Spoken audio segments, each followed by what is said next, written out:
Just squish it in. Oh, it's taking pictures when it presses.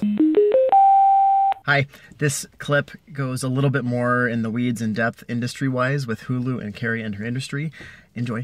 So I work at Hulu, yes, and I do content analytics there.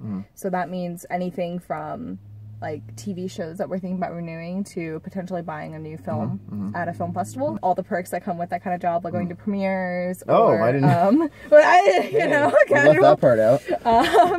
Going to premieres in downtown. They haven't flown me anywhere yet. You know, not quite that important yet. Well, I mean, my colleague is at Sundance right now, and I'm not there. Okay. So it is in the.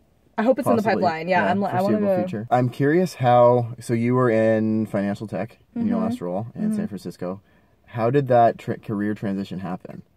Because it's like these are kind of moves that are good because they're like it's a leap, but it's not some huge leap. So how did that happen? So I'm doing the same kind of work. Yes. Like the core competencies of both jobs have been very equivalent. Got it. But it's applied to something different? Like data analytics for financial technology might entail analyzing loans. A loan book is a little less interesting. And then analytics for content might mean viewer playback or how someone's interacting with the content or how much content they consume, like what types of users end up on each type of content. Like, is it female? Like, is it female skewing? Is it kid skewing?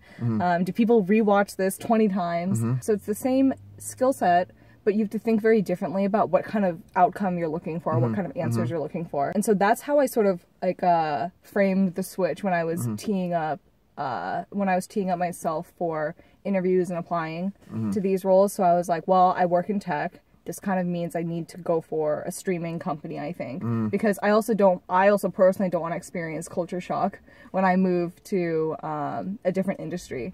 Okay. Like, if I were to go to work at a big six studios. Got it. Yeah. Oh, now there are 5 because Disney bought Fox in the midst of all this. Is that recent? Oh, it was very recent, yes. Disney bought Fox? Huh. Yeah. Okay. If I were to go work at a studio, that would be, I think, insanely jarring. Going from like hardcore startup tech world, like extremely lean operation to a gigantic studio, which probably doesn't use a lot of data. Maybe not. Really? Maybe isn't like the most tech forward. Got it. Organization. However, some of my expectations about how tech-forward entertainment would be have been dashed because the content world doesn't run on code, right? Like, it runs on creative. And you don't creative meaning like the actual content. like the actual, you know, frame by frame material. I wrongly sort of assumed that all these streaming companies would be hyper-focused on their infrastructure or how they build their technology and all that. But, like, at the end of the day, the core differentiator between the products is their content. Right. The platform is important. Like, we can go look in the App Store right now and look at all the user reviews between, you know, Netflix, Amazon, Hulu, and so on. Right, but at the end of the day, yeah, if you want to watch Handmaids, you're gonna come to Hulu. If you want to watch Ozark, you're gonna go to Netflix. And if you want to watch Mrs. Maisel, you have to go to Amazon. That's it. But are people on all 3, or do some people have their main streaming service? I mean, actually, this is probably a good question for you. What do you do as a millennial? Probably without cable. Honestly, I am without cable. I am afraid of binging, so I don't have any. Okay. I do have, like, I don't know if, is this okay? A password? Like, I've used, like, other people's password before. Yes, it's okay. We know what happens. Yeah. I mean, the way I think of it is more like a household, right? Like, so we have, like, 3 different individuals on a household TV. Right. It's like me, Sheila, and Adam. Right. We're very different people. Always, yeah. But we all have one. We have one account that we use on the TV. Got it. So is that okay?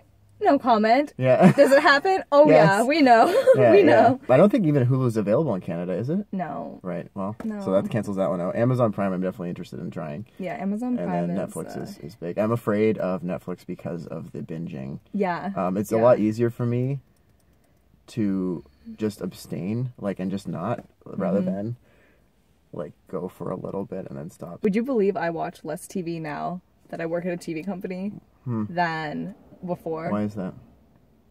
I don't know if it's because I'm jaded now or what it is, but I think now because I feel like my entire day is consumed by content, that when I come home, I want to retreat into my book or into my cooking or into my you know, just into my head. Like I'm, you know, I'll do something with my hands. I'll like do an art project or whatever. Yeah, it's really interesting. You're talking about how your current position is a lot more closely aligned to the work that you want to be doing down the line. And what is that? What is that work? Yes. Well, my dream, which is now way closer than it's ever been in my life, is to produce a movie. Cool. And I just like 4 or 5 months ago, I remember sitting in my office in SF being like, how am I ever going to produce a movie? I'm so far from the industry. I don't know anything about the industry. I don't know how to even finance a film. I'm completely on the outside. I felt like so cut out because the production industry is so opaque. Both like the production and distribution, like everything. The whole entertainment package is incredibly black box. Like, unless you're in it, you don't know how it works. Yeah, I get that. Yeah. In a way that tech, interestingly, I felt like was very open. Yes. So media, like Medium or Quartz, whatever, there are all these blogs and articles about how to become a VC, how to do this, how to fund your startup, how to build a cap table. And like everyone's just like publishing like the inner workings of how their companies work or their journeys on the internet. Because tech people love the internet.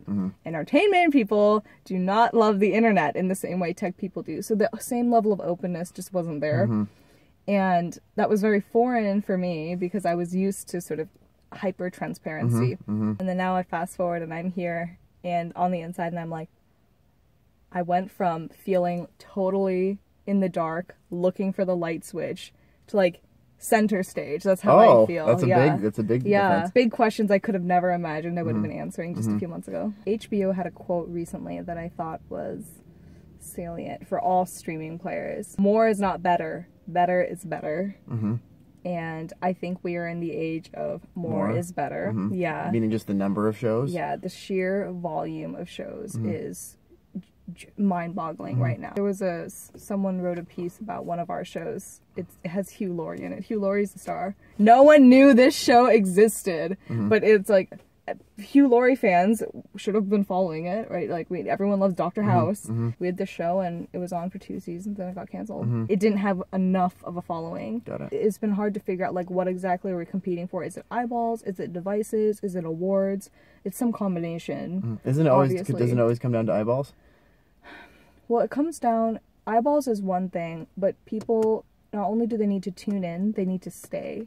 Okay. Especially like when... episode after episode, season after season. Got it. But especially when you are us and you have ads. Like, we really care if you stay. Netflix is sort of an interesting like alternative to this because Netflix says, oh, well, we just need content to bring people in. And then they put it on, you know, they auto-subscribe and then it's running in the background. But for them, like, bringing new people in, so kind of like tentpole pieces of content, whether it's like Rogue One or like, I think they have like Minions or something, I don't know, like some other like big movies.